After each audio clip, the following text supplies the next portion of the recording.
নমস্কার বন্ধুরা, আমি রিমা। আজ আমি তোমাদের সাথে শরবতের খুব ভালো একটা রেসিপি শেয়ার করব। এই শরবত এমনি দিনে তো বটেই, উপোসের দিনেও খেতে খুব ভালো লাগবে। চলো দেখে নেওয়া যাক। প্রথমে মিক্সিং জারে ভিজিয়ে রাখা সাবুদানা জল সমেত ঢেলে দিলাম। দিয়ে দিচ্ছি টক দই, স্বাদ অনুযায়ী দিলাম নুন, আর দিলাম পরিমাণ মতো জল। একসাথে মিক্সিতে ঘেটে নিলাম। দেখো একদম স্মুথ পুরো হয়েছে। দিয়ে দিচ্ছি এর মধ্যে বাতাসা, আর সাথে দিলাম পাতিলেবুর রস। বাতাসা দিয়ে আবার একসাথে ঘেটে নিলাম। ব্যাস, শরবত কিন্তু হয়ে গেল।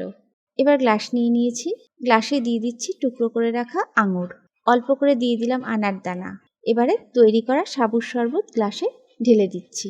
উপর থেকে দিয়ে দিচ্ছি কুচিয়ে রাখা ড্রাই ফ্রুটস, আর দিয়ে দিলাম টুকরো করা আঙুর। ব্যাস হয়ে গেল সাবুদানার শরবত। নমস্কার।